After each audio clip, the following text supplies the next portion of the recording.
Apa yang membuatmu berhenti? Apa karena jalannya terlalu terjal? Kenapa kamu menyerah? Apa karena realita tidak sesuai dengan ekspektasimu?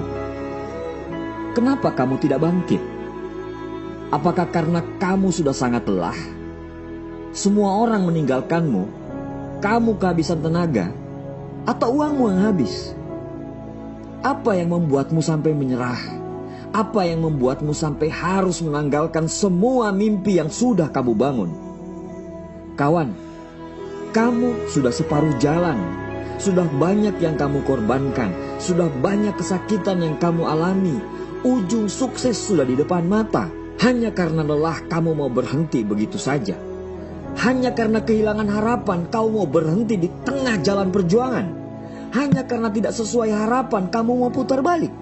Ketahuilah, tidak ada seorang pun yang bisa membuat kita gagal dan berhenti. Siapapun itu, satu-satunya yang dapat membuat kamu berhenti adalah kamu. Kawan, saat kamu berhenti, ingatlah di saat kamu memulai dengan penuh harap. Saat kamu mau berhenti, ingatlah bagaimana begitu optimisnya kamu pada saat memulai. Pada saat mau berhenti, ingatlah semua mimpi-mimpi yang sudah kamu bangun untuk orang-orang yang kamu cintai. Saya tahu kamu lagi berada di pusaran kegagalan sekarang. Saya tahu kamu lagi kehilangan harapan sekarang. Saya cuma mau bilang, jangan pernah menyerah, karena orang yang paling sulit dikalahkan adalah orang yang tidak pernah menyerah. Jangan terintimidasi dengan kesuksesan orang lain. Jangan iri dengan pencapaian orang lain, karena semua bunga di dunia ini tidak mekar secara bersamaan. Tanyakan kepada dirimu sendiri, sudah sekeras apa kamu berjuang? Tanyakan kepada dirimu sendiri, apakah kamu pantas untuk gagal? Musuh terbesar kita bukan orang lain, tapi diri sendiri. 1 kali jatuh 1000 kali bangkit. Tidak ada yang boleh mengalahkan kamu. Allah tidak akan membiarkan umatnya berjuang untuk impiannya. Percayalah, selalu akan ada mujizat. Dan mujizat akan hadir selalu di akhir dari ikhtiar kita. Kawan, di awal kamu sudah memulai semuanya dengan indah. Demi impianmu, selesaikan ini dengan indah. Sabar dan tenang memiliki keterkaitan yang sangat erat. Biasanya, orang yang tenang memiliki kesabaran yang telah teruji. Ketenangan akan datang dari sikap sabar dan sikap syukur. Untuk bisa bersikap sabar setiap saat, bagi sebagian orang mungkin dikatakan sulit. Namun, ada juga orang yang telah memiliki karakter sabar sejak mereka dari lahir. Apapun keadaannya, setiap orang perlu untuk selalu mampu bersikap tenang, terutama ketika mengalami masalah atau mengambil sebuah keputusan yang sangat penting. Ciri-ciri orang yang sabar dan tenang, dia tidak panik, tidak galau, tidak emosi, atau sebagainya.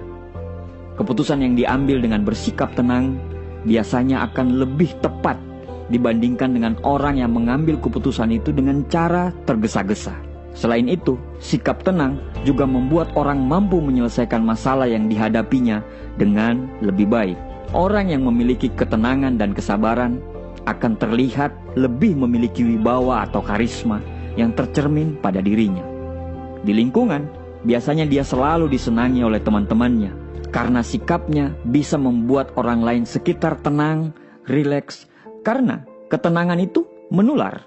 Sebaliknya, orang yang selalu terburu-buru dan bersikap overacting, banyak drama, karismanya tidak akan tercermin pada dirinya. Dan banyak orang yang menjadi tidak betah kepadanya. Jika kamu ingin menjadi pemimpin yang baik, sikap sabar dan tenang ini harus dimiliki. Agar setiap orang yang kamu pimpin dapat lebih rileks, lebih memahami apa yang kamu inginkan dan bisa lebih menghargai kita. Jangan biarkan emosi berlebih menghampiri sehingga kita tidak mampu mengendalikan perasaan dan perilaku kita. Jangan salah mengartikan kata tenang. Tenang sangat berbeda dengan kata lamban. Justru dengan kesabaran dan ketenangan, keputusan yang diambil akan lebih terarah sehingga lebih mempercepat untuk tercapainya sebuah tujuan. Selain itu, sikap tenang seseorang akan lebih terarah dalam melakukan semua aktivitasnya. Tenang merupakan sikap untuk mampu mengendalikan diri sehingga tidak berlebihan namun sesuai takaran, sehingga bisa memperlihatkan dampak positif pada dirinya dan pada lingkungannya. Lao Tse mengatakan, ketenangan merupakan sumber dari kekuatan. Orang yang memiliki kekuatan besar jika dia mampu duduk dan berpikir tenang untuk menghadapi semua masalahnya. Ketenangan yang dimilikinya akan membuatnya mampu menyelesaikan setiap masalah dengan tepat. Berbeda dengan orang yang panik dan tergesa-gesa, dia akan mudah bingung dalam menyelesaikan masalah yang dihadapinya. Kalaupun dia mengambil keputusan, keputusannya belum tentu tepat karena tidak dipikirkan secara matang, karena kurang tenang. Hidup ini indah, sehingga kita perlu menikmatinya. Kita harus mampu bersikap tenang. Ketenangan diri juga akan menghindarkan diri kita dari masalah, karena kita memiliki kemampuan untuk mengendalikan sikap dan ucapan.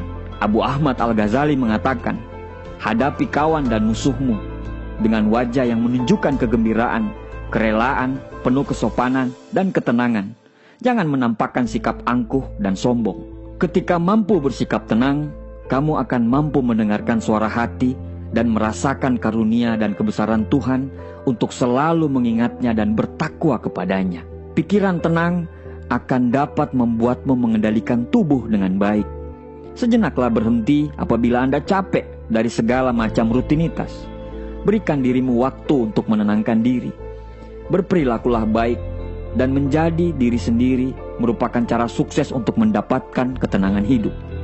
Ketenangan akan kita peroleh ketika kita mampu membebaskan diri kita dari segala macam kekhawatiran yang berlebihan. Jadilah seperti gunung es dalam lautan yang terlihat hanya pucuk kecilnya saja, sedangkan di bawah, di dalam lautan tersimpan erat bagian raksasanya.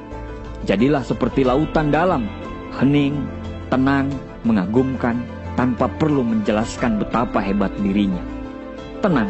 Tenanglah seperti karang, sebab persoalan yang kita hadapi bagaikan gelombang. Karena ketenangan akan lahir kekuatan.